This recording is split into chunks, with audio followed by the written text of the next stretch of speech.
Hi, my name is Bella.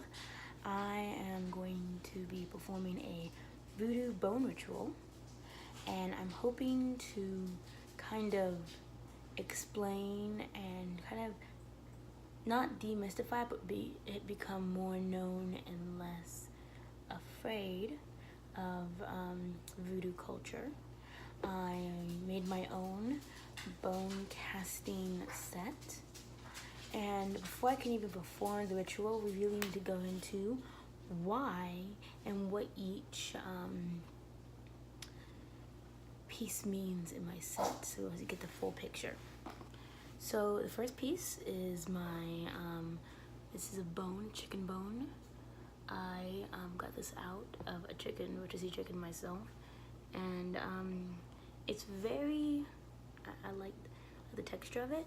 One of the things I didn't realize when going into this is that you can have, in a bone casting kit, you can have as many or as little bones as you wish. It is really up to, as most divination is, up to the caster, up to the person who possesses it.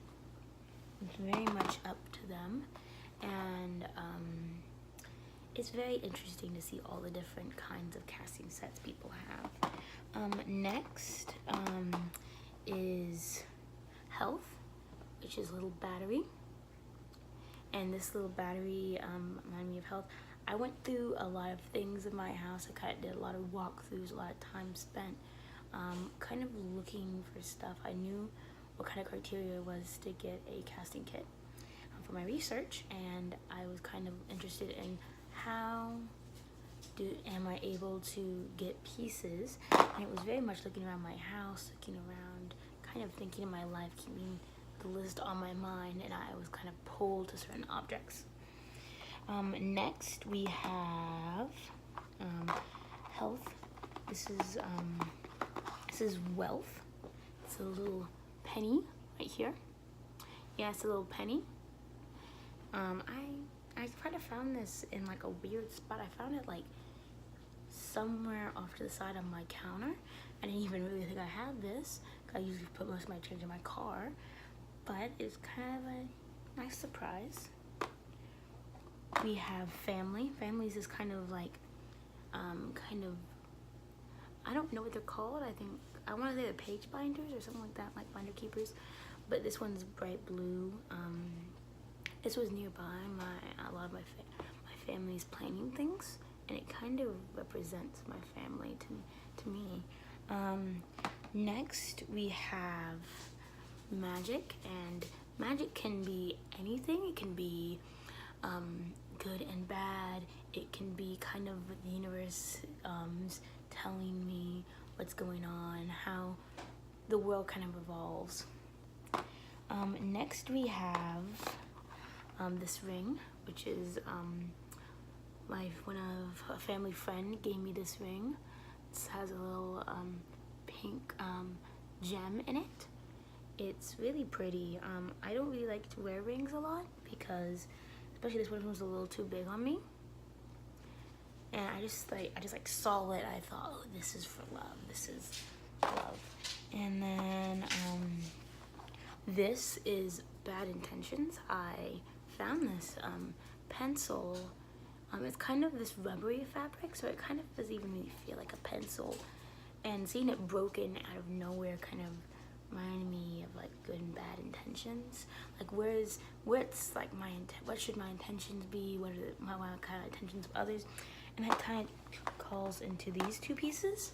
So this piece represents female. It's a purple piece of chalk, and this one represents male. It is a single male, and these kind of aren't about me, but it's kind of about how everything else relates to each other. And then finally we have one last piece, and this is it's a kind of a half marble kind of thing.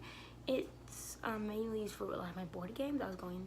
Like when I was walking in my house, I have a corner for like all my board games, and that goes from chess, checkers to Monopoly to like kind of older school games like Revenge, or we have, what's it called?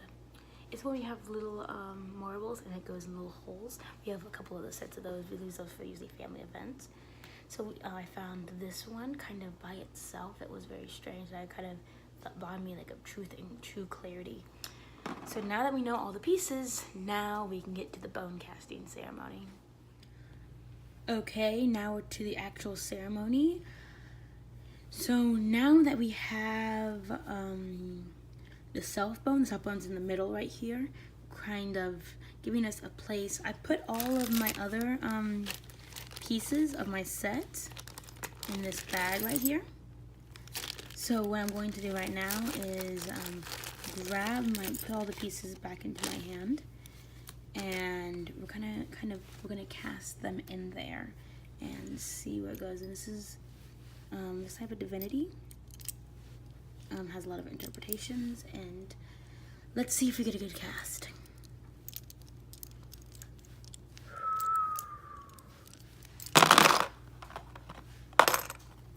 Okay, so here we can tell there's a couple different ways to see this. So we have the self bone right here, connected directly to the female. Maybe that means I'll have some interesting women and women in my life coming up soon. I actually have the health is pretty close to me as well. It's kind of what I assume near like the top, so maybe it's near my head, so I'll have like healthy mental status, hopefully. And there's my paper clip, my clip right there is representing my family, is also nearby the health, which is very common because my family's health has not been the best lately. But it also, you see that the bad intentions are also near my family, so we might need to check on that. Magic is quite far away. If you can tell, it's very far away. Very, very far away. I don't know if that means I need to kind of work on how I view magic. That might be the case.